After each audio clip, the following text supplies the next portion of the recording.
Let's take a look at the screens behind us.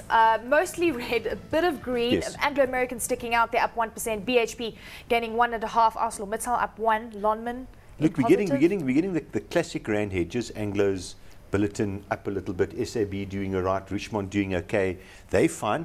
The ones that are getting pounded here today, as you said earlier on, when the gold price and the platinum price fall 3-5%, the shares despite the fact that the rand is But weakening. forget the rand. I mean, the rand price of gold is still higher than where it was a while back, even though the dollar price has fallen. It's the rand that's been so weak. Doesn't matter, those shares are pounded. I do see that the banks have come back a little bit. They were down quite dramatically, literally, half an hour ago. But I do see they've picked up a little bit, and maybe it's to do with that the overseas markets aren't too bad. Look, I mean, our market, as we said, it's done nothing since, well, it's almost a year now.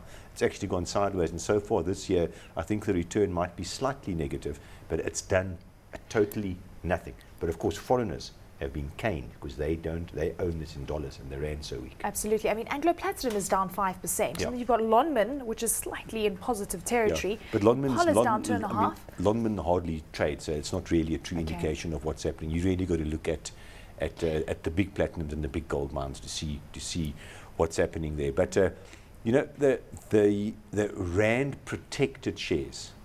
Exactly, are the ones and that it's evident Renette, within BAT. SAB, you for can example. See it. And I mean, even Richmond isn't down. I don't quite. Yeah, it's So down down very 0.3%. slightly, 0.3%. So that's held up. But look, these sort of panic phases in the market, it'll either get into true panic next week because then something truly is wrong, or there'll be some sort of reality settling in that maybe things aren't that bad next week.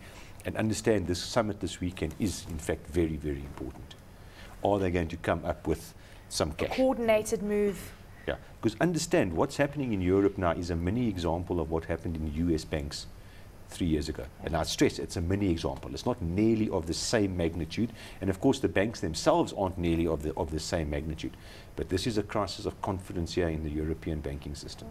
Okay, so the local currency has been weakening. Yeah, and I mean, it's crazy. Just what watching happens where in it's South going. Africa, what Jill Marcus says, what the Reserve Bank does is quite frankly almost irrelevant at the moment. It's what happens overseas. So someone who perhaps has a bit more insight into local currency, welcome, Anthony Grant. Much appreciated for your time.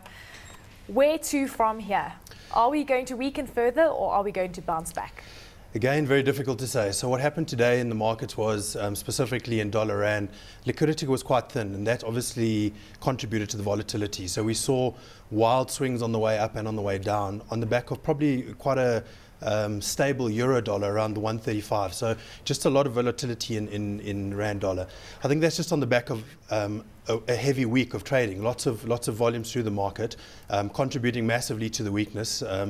There's a lot of nervousness, there's a lot of panic around in the market, and that's it's down to two things, I guess. It's down to liquidity and the concern around liquidity, but also potentially a bit of credibility, and credibility on both sides. So it's credibility of US politicians. So it wasn't more than a couple of weeks ago when Ben Bernanke at Jackson Hole conference was saying the US is okay, it doesn't look like we will get through this, everything will be fine. And then on Wednesday after the Fed meeting, he comes out and significantly revises growth forecasts and basically says we're in trouble. At the same time, the political will of Europe to actually fix the ongoing debt crisis, fix the Greece situation, recapitalize the banks, it's making the market nervous. And so panic is something which is there. Unfortunately, and the rand battled to stay strong for a long while. It fought the fundamentals, it stayed strong, but when the leverage money starts leaving out of the bond market, we saw it leaving out of the equities market, but when it starts leaving out of the bond market and it's going to safe havens, that's when it starts to panic and people need to get out and start getting out. What's also fascinating, euro dollar, that cross is stronger. The euro is up about 0.5% against the US dollar. This is despite the fact that the Greek finance minister is talking about a possibility of a 50% haircut for bondholders in Greece, and that would basically warrant a default. It's one of the options. And then you also had French regulators saying that 15 to 20 banks require recapitalization. Why is the euro not plunging? On the back of this is as bad as it could get, right, in terms of news flow. So again, we seem to be doing things in a piecemeal fashion. Certainly the fundamentals in Europe and what's happening in Europe is not positive for the euro. When the world falls apart, the dollar does get stronger. So, when the risk aversion is off, so we would certainly expect the medium to long term of the dollar for that to be a much stronger currency against all currencies while there's panic. So, it should be on the front foot and the euro should be on the back foot, as should the rand. I think we should consolidate a little bit here around the 8 level. We've seen a lot of volume through the market. But again, if there's very negative news globally again, the rand, who knows where it can go. It really does fall out of bed every 2 or 3, or on occasion. The last time was 2009. Before that was 2001. It really does fall out of bed when it goes. I think the long term, what we have to say is when there's a bit of stability, when the panic subsides, when it's just a growth issue and investors again want to take on risk, we still see it in a sort of a rand positive environment. But we're talking 2 years out now. We're not talking in the short term. We're talking, a bit of weakness and then coming back. Are you happy to see the rand weaker? No. I truly believe the value of your currency represents the net wealth of your nation. I truly believe that. But lots of people will dispute it. And all I can say is all the people who were wishing for a weak rand, you've got it now. And I don't see too many happy people around because the rand's weak. Are people worried, Wayne? Of course people are worried, man. Of course there's trouble out there. Just simplistically, for people in South Africa directly, add a rand onto the petrol price the next time they reprice. Add food inflation is going to go up, and it's going to go up strongly. Any chance of a cut in interest rates this year is just so gone, it's funny. Inflation, I don't know whether it'll go to 7, but it'll go to 6.5 easily under this weak rand environment. Hopefully, all the proponents of a weak rand, hopefully we generate some jobs.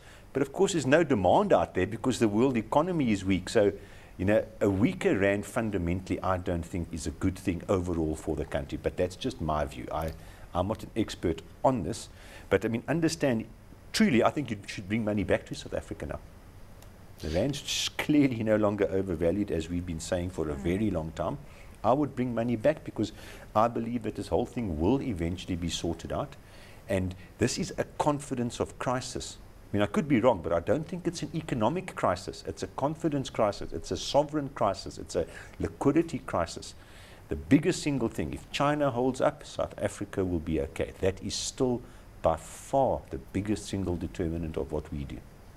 We had the manufacturing sector in China. I think the flash PMI that was released yesterday, and that really created a bit of volatility. And copper plunged to below $8,000 a ton. Absolutely. So the global growth concerns obviously made that happen. But I think the commodity prices and like Wayne says, commodity currencies are still relative and positive territory in the long term, provided the panic in the market subsides.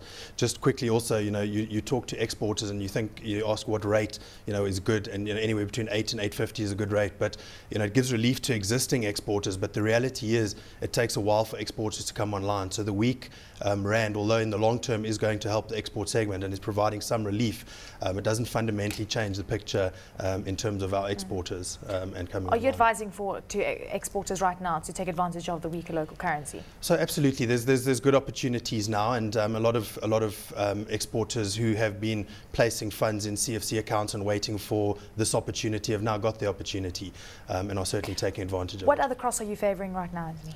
Well, I think all of the crosses are volatile. So we've seen a massive weakness against euro, against pound. It's a flight to safety. So everything's moving out of emerging market currencies. So we're on the back foot against most.